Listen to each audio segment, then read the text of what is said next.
2014 میں عثمان کاکڑ بلوچستان سے سینیٹر منتخب ہو گئے۔ اپنی جماعت کے نظریات کا انہوں نے ایوان بالا میں ہمیشہ ڈٹ کر اظہار کیا۔ ان کی شکوہ بری تقریر میں تلخی نمایاں ہوا کرتی تھی۔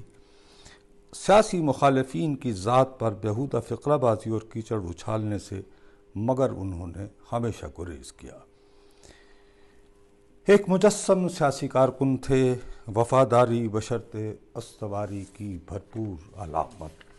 ان کی اچانک موت نے یقیناً جمہوریت اور بنیادی انسانی حقوق کے لیے ہمہ وقت بلند ہونے والی ایک تواناتر اور مستقل مزاج آواز کو بھی خاموش کر دیا ہے۔ توازن کھو کر پھسل جانے کی وجہ سے لگی چوٹ ان کی ناگہانی موت کا سبب بتائی گئی ہے۔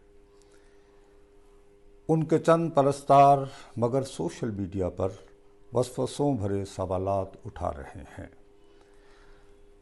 میں فقط یہ التجا ہی کر سکتا ہوں کہ وفاقی اور صوبائی حکومت باہم مل کر قابل اعتماد ڈاکٹروں کے ذریعے ان کے موت کے حقیقی اسباب کا جائزہ لے کر انہیں عوام کے روبرو لائیں، وگرنہ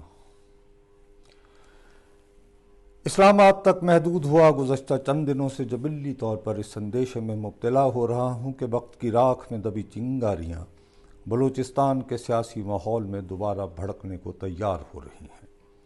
بلوچستان حکومت کی جانب سے نئے مالی سال کا بجٹ پیش ہونے کے دن صوبائی اسمبلی میں جو ہنگامہ آرائی ہوئی، اس کی نظیر ڈھونڈنا بہت مشکل ہے۔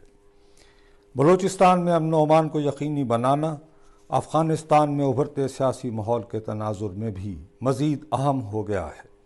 ہمارے میڈیا اور پارلیمان میں تاہم افغانستان کما حقہ حد تک زیر بحث ہی نہیں۔ جو لا تعلقی نظر آ رہی ہے وہ میرے لیے کافی پریشان کن ہے۔